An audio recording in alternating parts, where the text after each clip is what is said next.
pivotal moments shaped your career journey, and how did they influence your current path? When I think of pivotal moments in life, actually, the first thing that pops up, I think we can all relate, is hardships, right? Hardships and trials, right? When you hit a wall, or we say you hit rock bottom, right? It's when you gather all your strength that's in you, whatever God has given you, maybe even all that stuff that comes from deep inside, you take it out, you pull it out, be yourself, find yourself, and just go with it, right? Because you have no other option, right? So I think that's really what Jeremiah 1:5 is like. Before I formed you in the womb, I knew you. Before you were born, I set you apart, right? God knows us, and he knows exactly who we are. And all of us women here, right?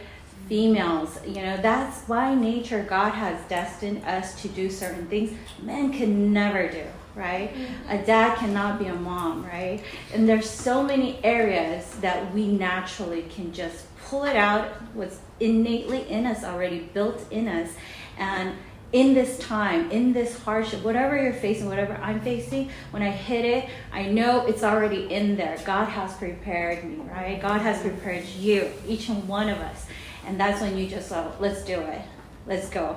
Heads in, right? So that's for me how I see when I reflect back. And, it's really the mindset and the grit, right? Resilience, right? Perseverance, what the Bible says. It's just different wordings, right? It's synonyms. So I think that's what it is. Yeah, really. Thank you. Wow. Thank you. Preaching over here. I know. Okay, let's keep it going. Now, tell us, how do you navigate those challenges, all right? Practically speaking, and there's setbacks I'm sure you've had in your career, your professional life. Being a woman. Right. How do you handle and how do you navigate those challenges? Yeah, I kind of already mentioned, right? That grit, that mindset is very important where we place ourselves in, right? Sometimes it just takes a step back, reflect on the situation, say, I can do this because, nothing's new under the sun, right? Ecclesiastes also, it says, it's seen over and over the same thing, right? And, we say history repeats itself, right? Same thing. So other women have had these challenges, or they are going through these challenges, right? People, men and women, right? And it's nothing unknown, unseen under the sun. So if they can do it, I can do it. That's always, when I probably shifted and jumped to workplaces to workplaces. Debbie could attest to it. The county has 40 something departments, and I worked in 10 different of them, right? So every time you go to a new place, you adapt, you change. You don't know what you're gonna face. Is she gonna like me? Is the new boss gonna like? I don't know. Where do I fit, right? Yeah. But again, you just say, okay, if someone else did it, I can do it. Why not? Just go for it. That's so true. That's so true. I can attest to it too, because I think I've worked for 7 nonprofits living in LA. That's a lot. I'm just saying. And yeah, thank you for sharing that. Can you share an example of how your calling and career has merged, and how did it affect those around you in an impactful way? Whether it was your colleagues, or some of your clients, or some people that you supervise, or I know you have a really big role. If you want to even share what your role is and what that looks like. Yeah, for me, growing up, I grew up in the church. So you watch what works, what doesn't work. You kind of observe. For me, that's how I learned. It's through observation. So when I see other people, how they speak in meetings, right? Or how some leaders do this or that, and I see, okay, the majority follow them because of what, right? You analyze it and you try to replicate sort of, but we have so many good examples already out there that we can learn from. There's so many videos out there, right? Teaching tools. But for me, number one is servanthood, really. I think there's nothing better than that, right? Servant leadership. And when you serve others, people know. And when it's from the heart, is genuine, people are not stupid. And he's like, okay, I can fake it. No, you can't. People will find out. People can see. They can feel. And that's who we are, right? So we know by nature it's natural in us, and so when it's genuine, coming from the heart, people know and they follow. Yeah, that's my.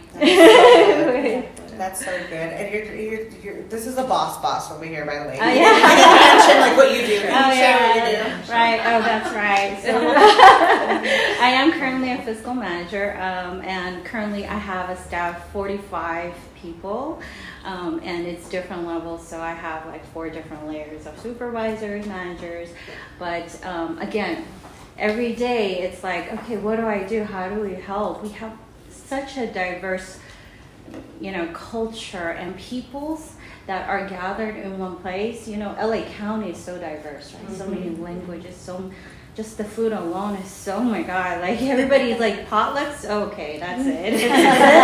Like, you don't know what to try, right?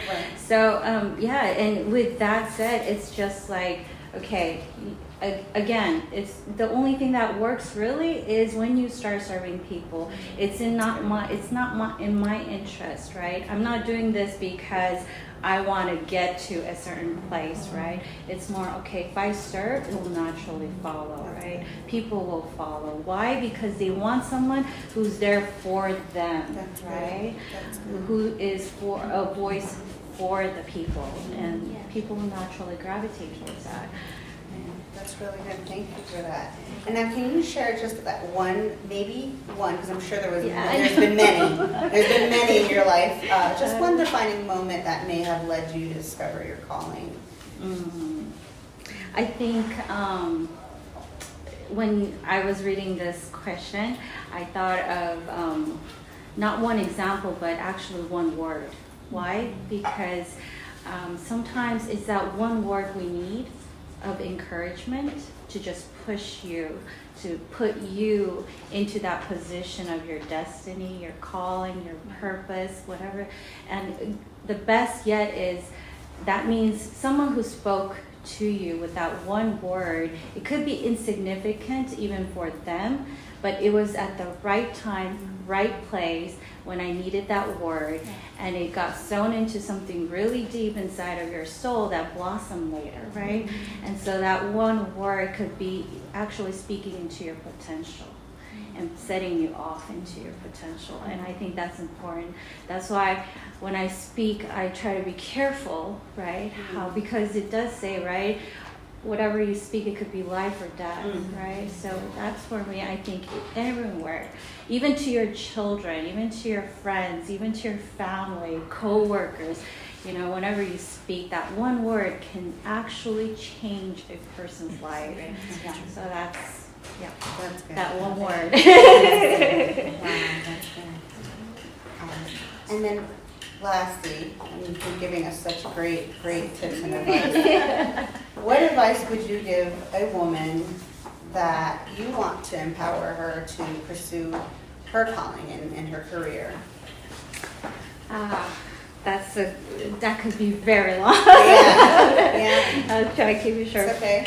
For me, I have this profile picture of Micah 6:8 where it says, act justly, love mercy, walk humbly, right, with your God. And that's kind of like my life motto. But at the same time, I think it's such an honor just to get together like this, ladies, as girlfriends, as sisters, just encourage each other. And, seeing all these beautiful eyes and hearts in one place is just wonderful. And thank you, Debbie, for putting this together, awesome. And, I think it's the people I love to invest in. Why? Because relationships are for forever, right? And it's the one thing we can take with us wherever we go. It lasts. And that's why I tell my children too, it's like, look, one thing you can invest is into people, your time, your money, your resources, your energy. Why? Because that you carry everywhere you go with. And so that's my advice. The more I invest in people, the more it comes back to you. It might take time sometimes, right? But I believe that, what goes comes, right? That's so good. Thank you so much, Elizabeth. Let's give Elizabeth a